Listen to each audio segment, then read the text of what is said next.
What is a man? A miserable little pile of secrets. But enough talk. Have at you! Welcome to the 2015 Halloween special. It works like this. Every day for the next 6 days, you will be treated to a Halloween-themed review. Either a scary or creepy game, maybe a game that's got ghosts, goblins, or zombies in it. Whatever. We wrap up the feature on the 31st with a podcast, again, Halloween-themed, and a giveaway. So don't miss a single day. Now, if you're watching this after October 31st, 2015, well, this is just another retro review for your viewing pleasure. But today is a very special day, as today we're looking at one hell of a game. One of my favorite video games of all time, in fact. Ladies and gentlemen, I give you Castlevania Symphony of the Night on the original PlayStation. There is so much I can say about this game, but just about all of it has been said hundreds, if not thousands of times before.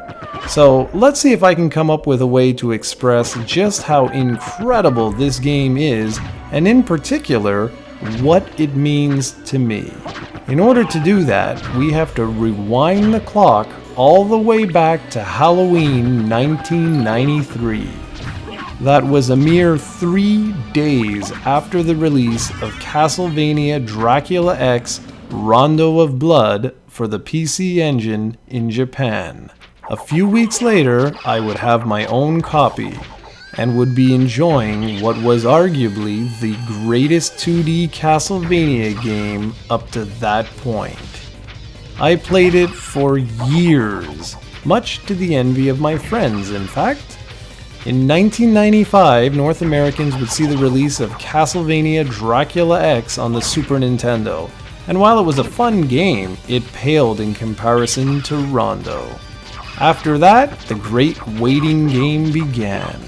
It wasn't until October 1997 when we would see the release of another Castlevania game, and this one would be a doozy. I remember reading in video game magazines of the time that Rondo of Blood would be getting a sequel in the form of a PlayStation exclusive. When I finally got my hands on the game, it was absolutely everything I could ever have wanted in a Castlevania game. Konami did something radically different with Symphony of the Night.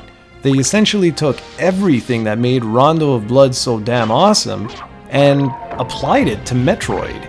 Gone were linear levels, the whip, and even end-stage bosses, all replaced by a massive interconnected castle that has hundreds of secrets.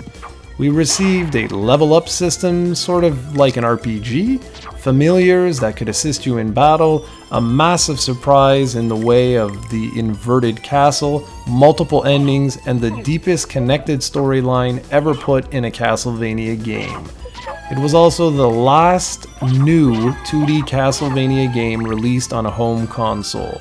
Sure, there were a few re-releases such as Chronicles and an Xbox Live Arcade release, but that was truly the last marketed console Castlevania game, and its legacy has never been surpassed. I absolutely love the way the game is a direct continuation of Rondo of Blood, and yet doesn't forget its roots. Because you're playing as Alucard, who was also in Castlevania III Dracula's Curse, Symphony of the Night combines elements from pretty much all the games released up to that point in time, at least mainstream console releases. Okay, Bloodlines got the shaft, but still, it was incredible seeing so many fantastic tie-ins to the previous games. This felt like a worthy sequel both in terms of storyline, but also in terms of gameplay. This was the game that coined the term Metroidvania after all. It was so influential, so monumentally good that an entire genre was popularized because of its release. That's truly saying something. Konami also didn't forget about actual boss battles. There are some truly epic ones in here. Some of my favorite battles are actually rehashes from the previous games. There's something special about having to battle your allies from Castlevania 3, or some of the key enemies from Rondo of Blood, or hell, even Richter himself. Sure, there are countless ways to cheapen the game experience once you gain the ability to turn into the Mist, but personally, I actually really enjoyed that. It reminded me a lot of Super Mario World, where if you had the magic cape, you could pretty much bypass half the game just by flying to the exit of the stage. The Mist was sort of like Castlevania's answer to that. The audio-visual experience was also breathtaking and remains so. While many North Americans at the time didn't realize it, that, well, Rondo of Blood heavily influenced the design of this game. Many of the sprites were recycled from Rondo of Blood. And for someone like me, that actually enhanced the experience, as I had been playing Rondo for nearly 4 years by the time we got Symphony of the Night. The soundtrack remains absolutely kick-ass, and yes, I'm even a fan of I Am the Wind. Call me a fanboy if you want, but honestly, I loved every single pixel of this game, from the gameplay to the little details. My biggest disappointment with Symphony of the Night is that it never got a follow-up on a home console, and that truly saddens me. I can only hope that Bloodstained Ritual of the Night turns out half as good as Symphony of the Night, and if it does, we're all going to be in for a real treat.